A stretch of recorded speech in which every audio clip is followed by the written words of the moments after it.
ഉണ്ടാക്കിയത് ആള് ഇന്ദ്രിയങ്ങളെയൊക്കെ പുറമേക്ക് പോകുന്ന തരത്തിലാണ് ഉണ്ടാക്കിയത്.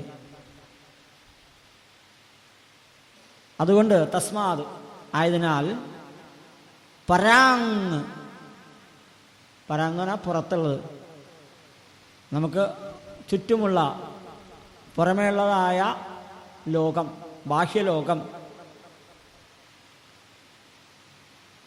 പശ്യതി, നമ്മൾ ഓരോരുത്തരും പുറമേയുള്ള ലോകത്തെ കാണുന്നു. ഇന്ദ്രിയങ്ങൾ പുറമേക്ക് പോകുന്നവയായതുകൊണ്ട്, അല്ലെങ്കിൽ പുറമേക്ക് തള്ളി നിൽക്കുന്നവയായതുകൊണ്ട് നമ്മൾ പുറത്തുള്ള ലോകത്തെ കാണുന്നു, അറിയുന്നു, അനുഭവിക്കുന്നു എന്നൊക്കെ അർത്ഥം. അതുകൊണ്ട് ഇപ്പം എന്താ കുഴപ്പം?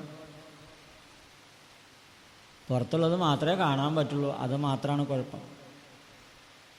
ന അന്തരാത്മൻ, ഉള്ളിലുള്ളതിനെ കാണാനായിട്ട് സാധിക്കില്ല.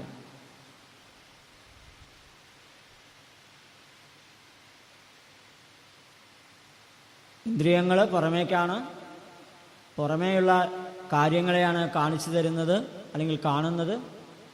ഉള്ളിലുള്ളതിനെ കാണാനായി സാധിക്കില്ല. എന്നാൽ കശ്ചിത്, ചില ആൾക്കാർ, എല്ലാവരും ഇല്ല, ചിലര് അവരെങ്ങനെയുള്ള ആൾക്കാരാണ്? ധീരഹ, അവർ ധീരന്മാരായിട്ടുള്ള ആൾക്കാരാണ്. ധീ എന്ന് പറഞ്ഞാൽ ബുദ്ധി, ധീരന്മാരെന്ന് പറഞ്ഞാൽ ധീരതയുള്ളവർ, ബുദ്ധിയുള്ളവർ, വിവേക ബുദ്ധിയുള്ളവർ എന്നർത്ഥം. നിത്യ അനിത്യ വസ്തു വിവേകം ഉള്ളവർ, വിവേകികളായിട്ടുള്ള ആളുകൾ ധീരാഹ അല്ലെങ്കിൽ ധീരഹ. പ്രത്യഗാത്മാനം, പ്രത്യഗാത്മാവിനെ, തൻ്റെ ഓരോരുത്തരുടെയും ഉള്ളിലുള്ള, തന്നിൽ തന്നെയുള്ള അല്ലെങ്കിൽ താൻ തന്നെയായിട്ടുള്ള ആത്മാവിനെ, അന്തരാത്മാവിനെ ഐക്ഷത്, അവര് കാണുന്നു, അനുഭവിക്കുന്നു, ദർശിക്കുന്നു.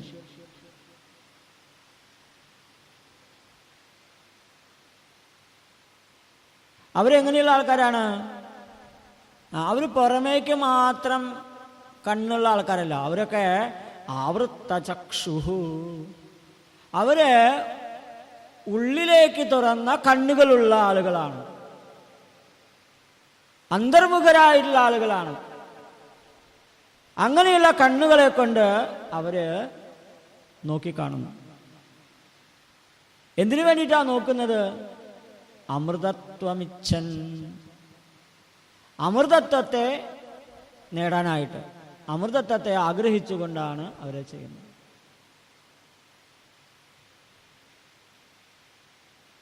ഇത് വളരെ പ്രധാനപ്പെട്ട മന്ത്രമാണ്. നിരവധി സന്ദർഭങ്ങളിൽ ചിലപ്പോൾ നമ്മൾ കേട്ടിട്ടുണ്ടാവാം, ചിലപ്പോൾ ആദ്യമായിട്ടാവും കേൾക്കുന്നുണ്ടാവുക. എന്തായാലും കഠോപനിഷത്തിലെ മന്ത്രമാണ്.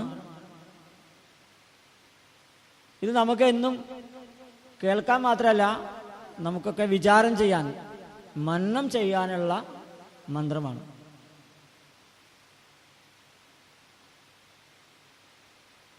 നമ്മളെ പറ്റിയാണ് പറഞ്ഞത്.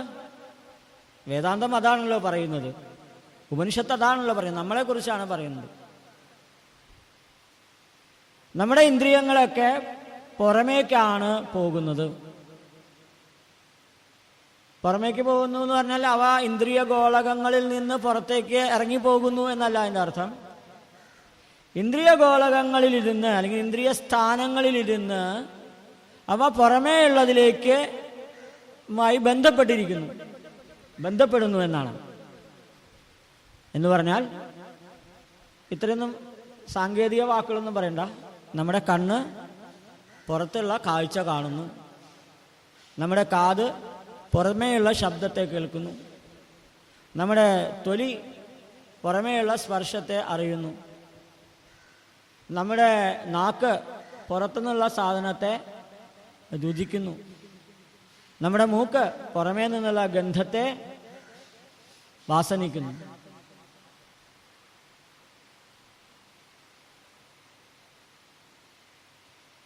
അപ്പോൾ നമ്മൾ ചോദിക്കും, സാധാരണ ചോദ്യം, പുറമേ ഉള്ളതല്ലാതെ അതിൻ്റെ അകത്തുള്ളതിന് എങ്ങനെയാണ് പറ്റുക? അതാണ് പ്രശ്നം.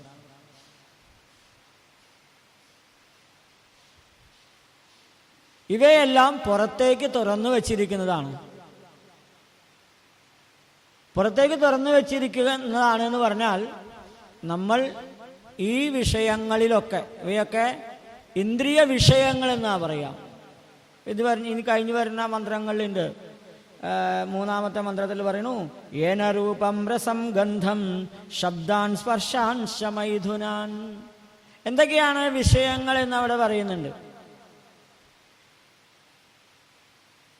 5 വിഷയങ്ങളാണ്: ശബ്ദ, സ്പർശ, രൂപ, രസ, ഗന്ധം. ശബ്ദം, സ്പർശം, രൂപം, രസം, ഗന്ധം.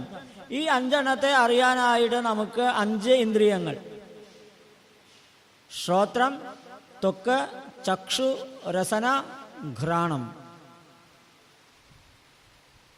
ഈ 5 വിഷയങ്ങളും 5 ഇന്ദ്രിയങ്ങളും പഞ്ചമഹാഭൂതങ്ങളുമായി ബന്ധപ്പെട്ടവയാണ്. ആകാശം, വായു, അഗ്നി, ജലം, ഭൂമി. ആകാശം, വായു, അഗ്നി, ജലം, ഭൂമി.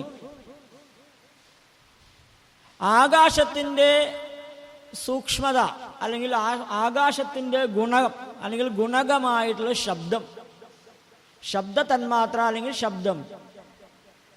വായുവിൻ്റെ ഗുണകം അല്ലെങ്കിൽ വായുവിൻ്റെ തന്മാത്രയായിട്ടുള്ളത് സ്പർശം. അഗ്നിയുടെ ഗുണകം അല്ലെങ്കിൽ അഗ്നിയുടെ തന്മാത്രയായിട്ടുള്ള രൂപം. ജലത്തിൻ്റെ അല്ലെങ്കിൽ അപ്പ്, അതിൻ്റെ തന്മാത്ര അല്ലെങ്കിൽ ഗുണകമായിട്ടുള്ളത് രസം. അടുത്ത പൃഥ്വി അല്ലെങ്കിൽ ഭൂമി. ഭൂമിയുടെ ഗുണകം അല്ലെങ്കിൽ തന്മാത്രയായിട്ടുള്ളത് ഗന്ധം. അപ്പോൾ ആകാശം, വായു, അഗ്നി, ജലം, ഭൂമി അല്ലെങ്കിൽ പൃഥ്വി. ശബ്ദം, സ്പർശം, രൂപം, രസം, ഗന്ധം. ഇനി ഇവയെ അറിയാനായിട്ട് ശ്രോത്രം, ത്വക്ക്, ചക്ഷു, രസന, ഘ്രാണം. ഇത് വേദാന്തത്തിലെ അടിസ്ഥാനപരമായി നമ്മൾ അറിഞ്ഞിരിക്കേണ്ട കാര്യങ്ങളാണ്. ഇതിനെയാണ് മന്ത്രരൂപത്തിൽ ഇവിടെ പറഞ്ഞു വച്ചിരിക്കുന്നത്. ഇത് ഈ ക്രമത്തിൽ തന്നെ അറിയണം. വെറുതെ 5 എണ്ണം അറിഞ്ഞാൽ പോരാ, 5 മഹാഭൂതങ്ങൾ അറിഞ്ഞാൽ പോരാ, 5 തന്മാത്രകൾ അറിഞ്ഞാൽ പോരാ, 5 ഇന്ദ്രിയങ്ങൾ അറിഞ്ഞാൽ പോരാ. ഇവയെ ഈ ക്രമത്തിൽ തന്നെ അറിഞ്ഞാൽ എന്താ ഗുണം എന്ന് വെച്ചാൽ നമ്മളിത് ഒരിക്കലും മറക്കൂല, നമുക്കത് എപ്പോഴും പ്രയോജനപ്പെടും. എന്തുകൊണ്ടാണ് ഇങ്ങനെ തന്നെ പറയണം എന്ന് പറഞ്ഞത്? സൂക്ഷ്മം മുതൽ സ്ഥൂലം വരെയാണ് പറയുന്നത്. ഏറ്റവും സൂക്ഷ്മമായത് ആകാശം, അതിനേക്കാൾ സ്ഥൂലമായിട്ടുള്ളത് വായു, അതിനേക്കാൾ സ്ഥൂലമായത് അഗ്നി, അതിനേക്കാൾ സ്ഥൂലമായിട്ടുള്ളത് ജലം, അതിനേക്കാൾ സ്ഥൂലമായത് പൃഥ്വി. അല്ലെങ്കിൽ നേരെ താഴത്തുനിന്ന് മുകളിലേക്ക് പോകണം. ഏറ്റവും സ്ഥൂലമായത് ഭൂമി അല്ലെങ്കിൽ പൃഥ്വി, ജലം, അഗ്നി, വായു, ആകാശം. അപ്പോൾ ഇവയെ ആകാശത്തെ എങ്ങനെ അറിയും, ആകാശത്തെ എങ്ങനെ തിരിച്ചറിയും എന്ന് വെച്ചാൽ, ആകാശത്തെ അറിയാൻ ഒറ്റ വഴിയേ ഉള്ളൂ: ശബ്ദം. ശബ്ദം സഞ്ചരിക്കുന്നുണ്ടോ അവിടെ ആകാശമുണ്ട്, സ്പേസ് ഉണ്ട്. സ്കൈ അല്ല, മുകളിലത്തെ മേഘാവൃതമായ ആകാശമല്ല, സ്പേസ്, ഇടം. മലയാളത്തിൽ പറഞ്ഞാൽ ഇടം. ഇടമുണ്ടെങ്കിൽ മാത്രമാണ് ശബ്ദത്തിന് സഞ്ചരിക്കാൻ സാധിക്കുക. അതുകൊണ്ട് ആകാശത്തിൻ്റെ ഗുണം, ആകാശത്തിൻ്റെ തന്മാത്ര ശബ്ദമാണ്.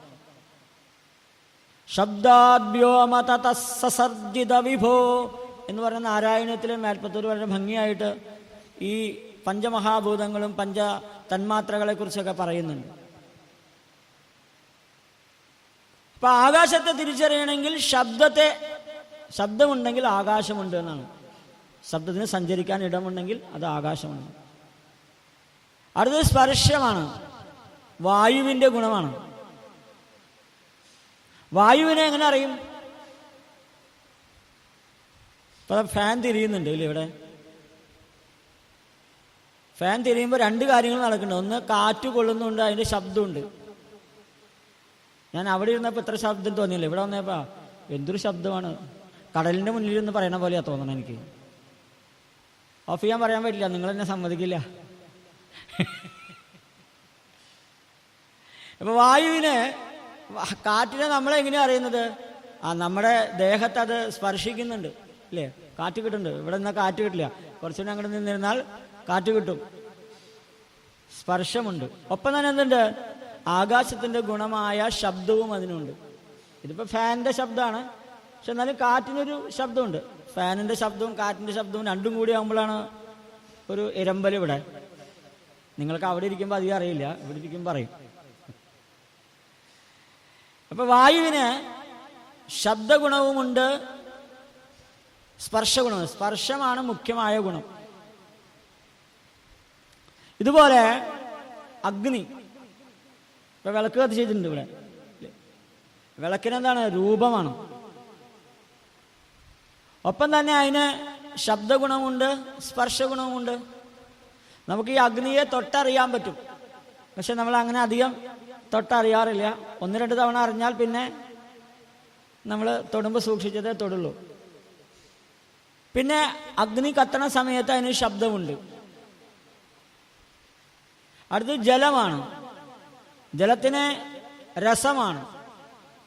നമ്മൾ എന്തെങ്കിലും സ്വാദ് അറിയുന്നുണ്ടെങ്കിൽ ജലത്തിൻ്റെ സാന്നിധ്യമുള്ളത് കൊണ്ടാണ്. നമ്മുടെ നാവ് വറ്റി വരണ്ടിരിക്കാൻ നിൽക്കുക, തൊണ്ടയിൽ തുള്ളി വെള്ളം പോലും ഇല്ല എന്ന് വിചാരിക്കുക, നമുക്ക് രുചി അറിയാൻ സാധിക്കില്ല. നമ്മൾ പറയാം, ഞാൻ വെള്ളത്തിലുണ്ടാക്കിയതൊന്നും കഴിക്കാറ്, ഞാൻ മുഴുവൻ വറുത്തതും പൊരിച്ചതും മാത്രമാണ് കഴിക്കാറ്. അതിലെവിടെയാണ് വെള്ളം എന്ന് ചോദിച്ചാൽ, നാവിൽ വെള്ളമുണ്ടെങ്കിൽ മാത്രമേ അതിൻ്റെ രുചി അറിയാൻ പറ്റുള്ളൂ.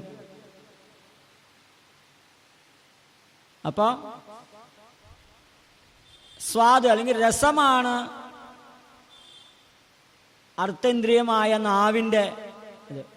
അത് ഏതിനാണ്? ജലവുമായി ബന്ധപ്പെട്ടതാണ്. ആകാശം, വായു, അഗ്നി, ജലം. ശ്രോത്രം, ത്വക്ക്, ചക്ഷു, രസന. ഇപ്പൊ വെള്ളത്തിന് എന്താ കാര്യം? വെള്ളത്തിന് 4 ഗുണങ്ങൾ അറിയാൻ പറ്റും. വെള്ളം നമുക്ക് തൊട്ടറിയാം, അത് വെറും വെള്ളമാണോ, അതോ പഞ്ചസാരയിട്ട വെള്ളമാണോ, ഉപ്പിട്ട വെള്ളമാണോ, അത് അമ്ലഗുണമുള്ളതാണോ, ക്ഷാരഗുണമുള്ളതാണോ, നമുക്ക് രുചിച്ച് നോക്കിയാൽ അറിയാം. പിന്നെയോ, വെള്ളം അവിടെ കിടക്കുന്നുണ്ടെങ്കിൽ നമുക്ക് കാണാം വെള്ളമാണെന്ന്, ഇല്ലേ? സമ്മതിക്കുമോ?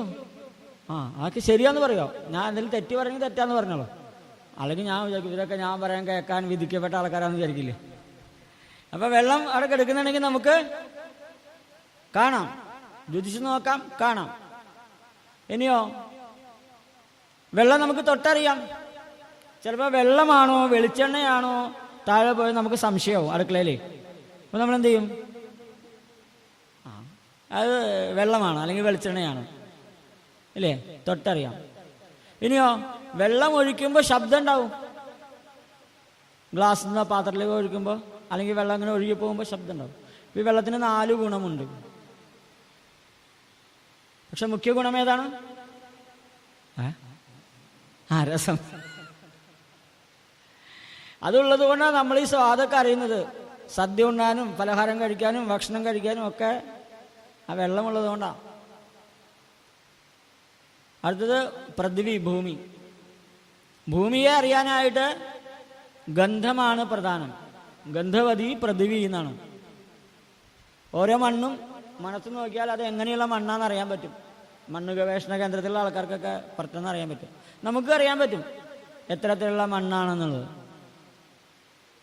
മണ്ണിനെ മണത്തറിയാം, രുചിച്ചറിയാം, കഴിച്ചു നോക്കി അറിയാം. കുട്ടിക്കാലത്തൊക്കെ നമ്മളും കഴിച്ചിട്ടുണ്ടാവും മണ്ണൊക്കെ അത്യാവശ്യം. ഭഗവാൻ മാത്രമല്ല, കൃഷ്ണൻ മാത്രമല്ല മണ്ണ് നമ്മളും തിന്നിട്ടുണ്ടാവും. നമ്മുടെ കുട്ടികളും പേരക്കുട്ടികളൊക്കെ അത്യാവശ്യം കഴിക്കണം. നമ്മൾ അറിയാണ്ടും കഴിക്കുന്നുണ്ടാവും, അല്ലേ? ഈ സാധനങ്ങളൊക്കെ മണ്ണിൽ നിന്നാണ് വരുന്നത്. അതിൻ്റെ ചെറിയ ചെറിയ തരിയൊക്കെ എവിടെയെങ്കിലുമൊക്കെ ഉണ്ടാവും.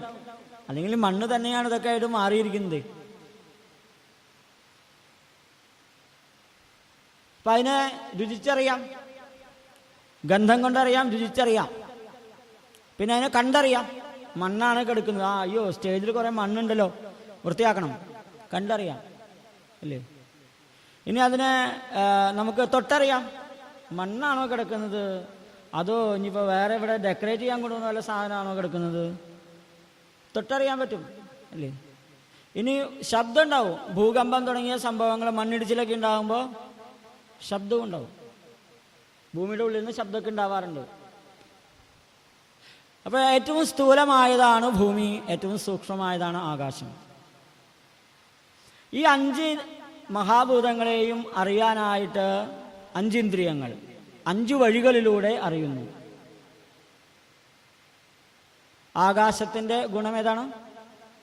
ചോദ്യമാണ്, ഉത്തരം പറയണം. ആകാശത്തിൻ്റെ ഗുണം ശബ്ദം. ശബ്ദം എങ്ങനെ അറിയും? ചോദ്യം ശരിക്കും കേൾക്കണേ. ശബ്ദം എങ്ങനെ അറിയും? കേട്ടറിയും. എന്തുകൊണ്ടറിയും? അത് സംശയമായി. ഇപ്പൊ ചെവി കണ്ട്, ശ്രോത്രം കണ്ടറിയും. ഇപ്പൊ ആകാശത്തിന്റെ ഗുണമായ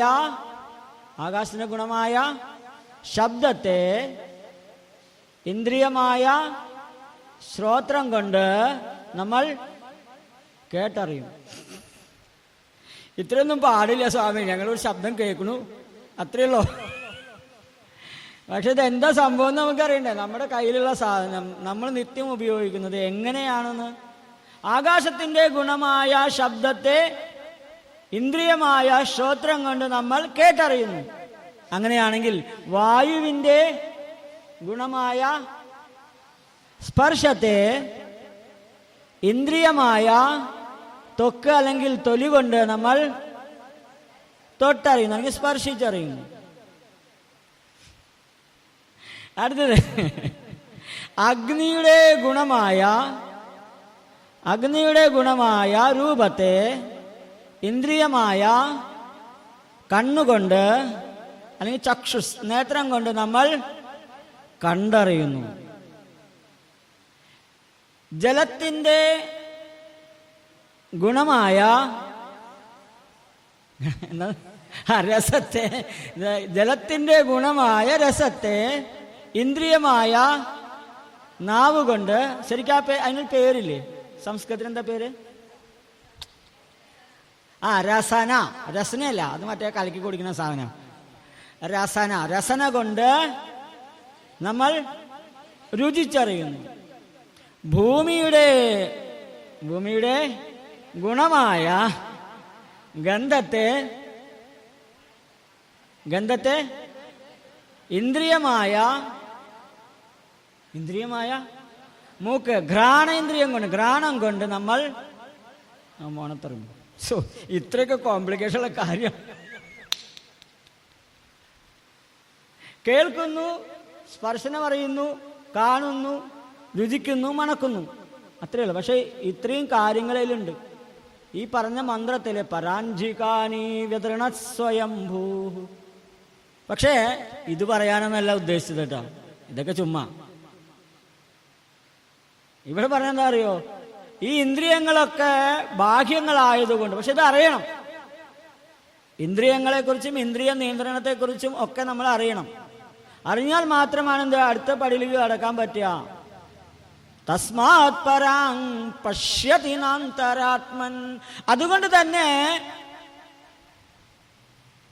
പരാം പുറമേയുള്ള മറ്റുള്ളവയൊക്കെ ബാഹ്യമായതിനെയൊക്കെയാണ് നമ്മൾ കാണുന്നത്. ഈ പറഞ്ഞതെല്ലാം നമുക്ക് പുറത്തുള്ളതാണ്. ആണോ അല്ലയോ? ശബ്ദസ്പർശ രൂപരസ ഗന്ധങ്ങളൊക്കെ നമ്മുടെ പുറമേയുള്ളതാണ്. ഇതിനെ കാണാൻ, ഇതിനെ അനുഭവിക്കാനേ സാധിക്കുള്ളൂ. അപ്പൊ നമ്മുടെ ഇന്ദ്രിയങ്ങളുടെ പരിമിതി നോക്കണേ. ചെവി കൊണ്ട് നമുക്ക് എന്തേ പറ്റുള്ളൂ? കേൾക്കാനേ പറ്റുള്ളൂ. കുറച്ച് സാമ്പാർ ഒഴിച്ചാൽ അതിൻ്റെ സ്വാദറിയാൻ പറ്റുമോ? ഒന്ന് ആലോചിച്ച് നോക്കൂ. നല്ല സദ്യ കൊണ്ടുവച്ചിരിക്കുക, നിങ്ങൾ വലിയ വേദാന്തിയൊക്കെ അല്ലേ, നോക്കട്ടെ ആ സദ്യ നിങ്ങൾ വെറും കൈ കൊണ്ടൊന്ന് ആസ്വദിച്ച് നോക്കുക, പറ്റുമോ? ആസ്വദിച്ച് നമ്മൾ കുഴച്ച് അതെ വയലിലേക്ക് വയ്ക്കാൻ പറ്റില്ല, കുഴക്കിലും പൊഴിക്കലൊക്കെ ആയിക്കോളൂ, പറ്റുമോ? ചെവിയുടെ പരിമിതി, കേൾക്കാൻ മാത്രമേ സാധിക്കുള്ളൂ ഇല്ലേ? കണ്ണുകൊണ്ട് കാണാനേ സാധിക്കുള്ളൂ, മൂക്ക് കൊണ്ട് മണക്കാനേ സാധിക്കുള്ളൂ. തൊക്കുകൊണ്ട് തൊട്ടറിയാനേ സാധിക്കുള്ളൂ. നാവിന് മാത്രമാണ് രണ്ട് കാര്യങ്ങൾ ചെയ്യാൻ പറ്റുക. ഒന്ന് രുചി അറിയാനും പറ്റും, തൊട്ടറിയാനും പറ്റും. പക്ഷെ നാവുകൊണ്ട് എല്ലാം തൊടാറില്ല. ഈ മൈക്ക് എങ്ങനെയുണ്ടെന്ന് നോക്കട്ടെ. ഉണ്ടാ? ഇല്ല. അതൊക്കെ നമ്മൾ മാറ്റിക്കൊണ്ട് തൊടണം. ചിലപ്പോൾ തൊട്ടാൽ അപ്പം ഷോക്കടിക്കും. ഈ വരണ്ട് തൊട്ടാൽ ഷോക്കടിക്കലും, തൊണ്ട് തൊട്ടാൽ എന്ന് പറയും. സാമ്യയിലും ആരായാലും മനസ്സിലാവുന്നുണ്ടോ? അപ്പൊ നാവിനൊരു ഗുണം കൂടി ഉണ്ട്. എന്ത്? നാവിന് തൊട്ടറിയാനുള്ള കഴിവുണ്ട്. പക്ഷെ ആ ഭാഗം കൊണ്ടായിരിക്കണമെന്നില്ല സ്വാദ് അറിയണത്. കാരണം ഉള്ളിലാണ്, തുമ്പൊന്നായിരിക്കണമെന്നില്ല. കാരണം നമ്മുടെ അറിയുന്ന മധുരമോ ഉപ്പോ ചവർപ്പോ പുളിയോ എന്താ പറയുക കയ്പോ ഒക്കെ അറിയണമെങ്കിൽ ഓരോ രസമുകുളങ്ങളിലും വേണം. അപ്പൊ നാവിന് രണ്ട് കാര്യം ചെയ്യാൻ പറ്റും, ബാക്കിയുള്ളതിനൊക്കെ ഒന്ന് മാത്രമേ സാധിക്കുള്ളൂ. ഇല്ലേ? ഇപ്പൊ നിങ്ങളെല്ലാവരും ഞാൻ കാണുന്നുണ്ട്. ഞാനിങ്ങനെ കൈ വെച്ച് നോക്കിയിട്ടാണോ കാണുന്നത്? അല്ല, എൻ്റെ ഈ ചെറിയ ഈ രണ്ട് കണ്ണുകളെ കൊണ്ട് മാത്രമാണ് ഈ കാണുന്ന വലിയ ലോകത്തെ ഞാൻ കാണുന്നത്. അപ്പൊ നിങ്ങൾ പറയുന്നത് ഞാൻ കേൾക്കുന്നു, അല്ലെങ്കിൽ ഞാൻ പറയുന്നത് നിങ്ങൾ കേൾക്കുന്നുണ്ട്. ഏതിൽ വേണേ? ഈ രണ്ട് ദ്വാരത്തിലൂടെ കയറിയാൽ മാത്രമേ പറ്റുള്ളൂ. ചിലപ്പോൾ നമ്മൾ ചെവി കേൾക്കണമെങ്കിൽ ഉപകരണം വെച്ചിട്ടുണ്ടാവും, അത്രേ ഉള്ളൂ. അല്ലേ? ബാക്കി സ്വാമി പറയും, ഞാൻ കേൾക്കട്ടെ എന്ന് പറഞ്ഞ് തിരിഞ്ഞു വെക്കോ? ഇല്ല. നോക്ക്, നമ്മുടെയൊക്കെ പരിമിതി ഒന്ന് ആലോചിച്ച് നോക്കണേ. മണം ഇതിനുള്ളിൽ കൂടെ കയറണ്ടേ? എൻ്റെ തിരുവനന്തപുരത്തുള്ള ഒരാൾ പറയണ്ടായി, തിരുവനന്തപുരത്തിൽ നടക്കാൻ അയാൾക്ക് വലിയ ഇഷ്ടമാണെന്ന്. ഒരു പ്രശ്നമില്ല. അവൻ എന്ത് പറ്റി? അല്ല, എനിക്ക് മണം പിടിക്കാനുള്ള കഴിവ് നഷ്ടപ്പെട്ടു പോയിരുന്നു. അതുകൊണ്ട് ഏത് കാനയുടെ മുന്നിൽ കൂടെയും ഏത് മാലിന്യത്തിനും ഒരു പ്രശ്നമില്ല. പക്ഷെ അതുപോലെ തന്നെ ഭക്ഷണം വെച്ചാലും അതെ, ഒരു പ്രത്യേകതയില്ല. ഇവിടെയുള്ള ഒരാൾ പറഞ്ഞാണ്, അയാൾ ഇപ്പോഴും ഉണ്ട്, അധികം പ്രായം ആയില്ല, 19 വയസ്സായിട്ടുള്ളൂ. പക്ഷെ ഇതെല്ലാം എന്താണ് ഇവിടെ പറയുന്ന വിഷയം? എന്താണെന്ന് വെച്ചാൽ ഇതെല്ലാം പുറമേക്ക് തുറന്നു വെച്ചിരിക്കുകയാണ്. പുറമേയുള്ള ലോകത്തെ, പുറമേയുള്ളതിനെ മാത്രമേ കാണാൻ സാധിക്കുന്നുള്ളൂ. പരാം പശ്യതി ന അന്തരാത്മൻ. ആ ഉള്ളിലുള്ള ആ സ്വ ആത്മാവിനെ തന്നെ തന്നെ അറിയാനായി സാധിക്കുന്നുണ്ട്. വേദാന്തത്തിന്റെ വിഷയം അതാണ്. മറ്റുള്ളവർക്ക് ഇത് വലിയ കാര്യമായിട്ട് തോന്നില്ല. അതെന്ത് കാര്യം? സ്വാമി തിന്നാനും കുടിക്കാനും കിടക്കാനൊക്കെ കിട്ടിയാൽ മതിയില്ലേ? വേറെ എന്താ അന്വേഷിക്കേണ്ടത് ഇവിടെ?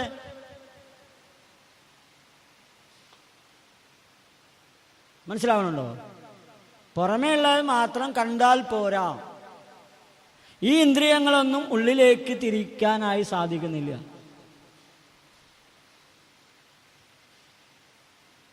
പരാങ് പശ്യതി ന അന്തരാത്മൻ. എന്നാൽ ഇതൊക്കെ നമ്മുടെ സാധാരണക്കാരായ ആളുകളുടെ കാര്യം പറയാം. കശ്ചിദ്ധീരഹ. എന്നാൽ ബുദ്ധിയെ വേണ്ട വിധത്തിൽ ഉപയോഗിക്കുന്ന ആളുകൾ, ധീരഹ അല്ലെങ്കിൽ ധീരാഹ എന്നും വേണമെങ്കിൽ പറയാം. പക്ഷെ ഇവിടെ ധീരഹ എന്നാണ്. ആ വിവേകികളായുള്ള ആളുകള് അവരെന്ത് ചെയ്യുന്നു? അവര് പ്രത്യേകാത്മാനം ഐക്ഷത്, പ്രത്യേകാത്മാവിനെ കാണുന്നു. ഓരോരുത്തരിലും ഇരിക്കുന്നതായ അന്തരാത്മാവിനെ അവര് കാണുന്നു. തന്നിൽ തന്നെ ഇരിക്കുന്ന താൻ തന്നെയായിട്ടുള്ള ആത്മാവിനെ കാണുന്നു. എങ്ങനെയാ കാണുന്നത്? അവർ ഉള്ളിലേക്ക് നോക്കുന്നത് കൊണ്ടാണ്. ആവൃത്ത ചക്ഷുഹു. അവർ ഉള്ളിലേക്ക് നോക്കുന്നത് കൊണ്ട് താൻ തന്നെയായിട്ടുള്ള ആത്മാവിനെ കാണാനായിട്ട് അവർക്ക് സാധിക്കുന്നു. എന്താ അതുകൊണ്ട് നേട്ടം? അമൃതത്വം ഇച്ഛൻ. അമൃതത്വം നേടാനായി, മൃതമില്ലാത്ത അവസ്ഥ, മരണമില്ലാത്ത അവസ്ഥയെ പ്രാപിക്കാനായിട്ട് അവർക്ക് സാധിക്കും. അല്ലെങ്കിൽ അതിനു വേണ്ടിയിട്ടാണ് അവർ ചെയ്യുന്നത്.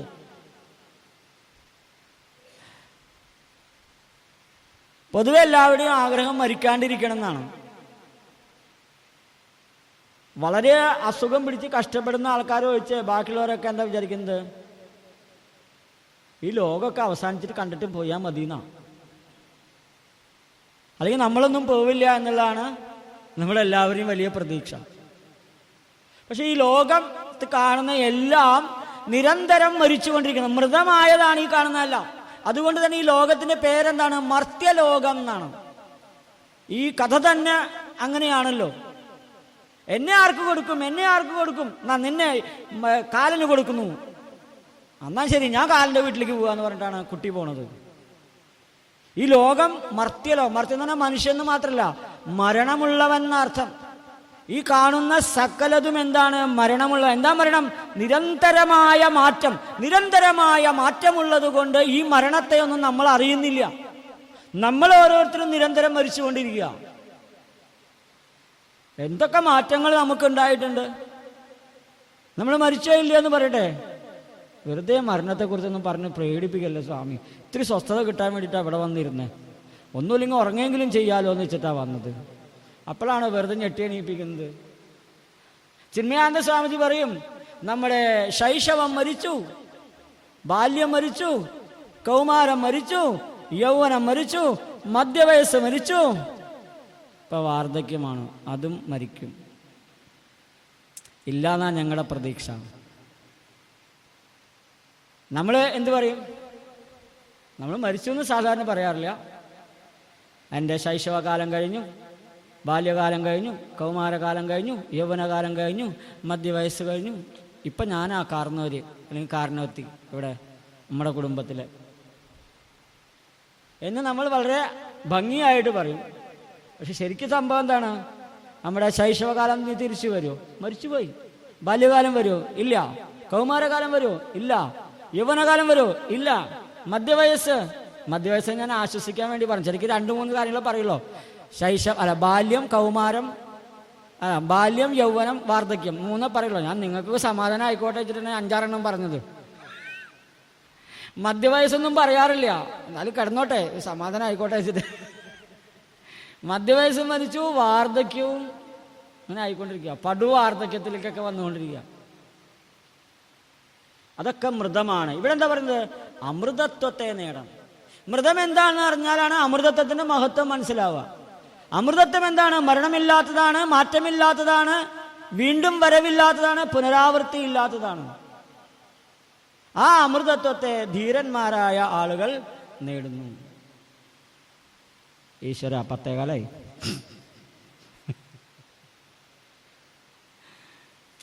അപ്പൊ എനിക്ക് സൂത്രമൊക്കെ അറിയാം. കുട്ടിസ്വാമി ചീത്ത പറയാഞ്ഞാൽ മതി. ഈ 2 വല്ലിയിൽ 5-ാമത്തെ വല്ലിയുടെ അവസാനത്തെ ഒരു മന്ത്രമുണ്ട്. അത് പറഞ്ഞൊരു സമയമാണെങ്കിൽ ബാക്കി കാണാം. അപ്പൊ ഇതിൽ എന്താ മനസ്സിലാക്കേണ്ടത്? നമ്മുടെ ഇന്ദ്രിയങ്ങൾ പുറമേക്ക് തുറന്നിരിക്കുന്നു, പുറമേയുള്ള കാര്യങ്ങളെ കാണുന്നു. നമുക്കാർക്കും ഉള്ളിലേക്ക് നോക്കാൻ സാധിക്കുന്നില്ല. ഉള്ളിലേക്ക് നോക്കണമെങ്കിൽ എന്ത് വേണം? ഉൾക്കണ്ണ് വേണം. അതാണ് ഇവിടെ ധീരഹ എന്നുള്ള പദം ഉപയോഗിച്ചിരിക്കുന്നത്. ധീരന്മാരായിട്ടുള്ള ആവൃത്ത ചക്ഷുഹു, ഉൾക്കണ്ണ് തുറക്കണം. അതിനാണ് വിദ്യാഭ്യാസം എന്നാ പറയുന്നത്. നമ്മൾ പഠിക്കുന്നതൊക്കെ നമ്മുടെ ഉള്ളിലെ കണ്ണ് തുറക്കാൻ വേണ്ടിയിട്ടാണ്. ഈ കണ്ണ് തുറക്കാൻ വേണ്ടിയിട്ടല്ല. ഈ കണ്ണ് കുറച്ച് കഴിഞ്ഞാൽ ജനിച്ച് കണ്ണിന് കുഴപ്പമൊന്നുമില്ലെങ്കിൽ തന്നെ തുറക്കും. പക്ഷെ ഉള്ളിലെ കണ്ണ് തുറക്കണമെങ്കിൽ അറിവ് നേടണം. ഏതറിവ് നേടണം? അത് സാധാരണ അറിവിലൂടെ പോയി ആത്മജ്ഞാനത്തെ നേടാനായി സാധിക്കണം. അപ്പോഴാണ് അവർക്ക് ഉള്ളിലേക്ക് നോക്കാൻ സാധിക്കുക. ഇപ്പൊ നമ്മൾ ഉള്ളിലേക്ക് നോക്കിയാലോ, ഡോക്ടർമാരൊക്കെ കാണുന്ന പോലെ നമ്മൾ ഇതൊക്കെ നോക്കിയാൽ അവിടെ ഹൃദയം മിടിക്കണ കാണാം, നാഡികൾ, ഞരമ്പുകൾ, അസ്ഥി, മജ്ജ, മാംസം, അത് ചോര, ജാലം ഒക്കെ കാണാം. ഇപ്പൊ നമുക്ക് നോക്കിയാൽ കാണില്ല, പക്ഷെ നമ്മൾ ഉപകരണങ്ങളൊക്കെ വെച്ച് നമുക്ക് കാണാൻ സൗകര്യമുണ്ട്. അതിലപ്പുറം എന്തെങ്കിലും കാണാൻ പറ്റുമോ? ഇതൊക്കെ പ്രവർത്തിക്കുന്നുണ്ട് എന്ന് കാണാം. പക്ഷെ ഇവയൊക്കെ പ്രവർത്തിക്കണമെങ്കിൽ ആ ഉള്ളിലുള്ള ആ അന്തരാത്മാവ് കൊണ്ടാണ് ഇതൊക്കെ പ്രവർത്തിക്കുന്നത് എന്ന് മനസ്സിലാക്കണം.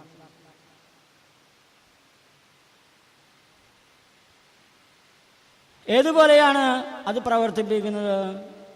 ഇതിൻ്റെ അവസാനത്തെ മന്ത്രത്തിൽ പറയാണ്, ഈ 2-ാമത്തെ വലിയ അല്ലെങ്കിൽ 5-ാമത്തെ വലിയുടെ അവസാനം പറയാണ്, ന തത്ര സൂര്യോ ഭാതി ന ചന്ദ്രതാരകം നേമാ വിദ്യുതോ ഭാന്തി കുതോ യമഗ്നിഃ തമേവ ഭാന്തം അനുഭാതി സർവം തസ്യ ഭാസാ സർവമിദം വിഭാതി.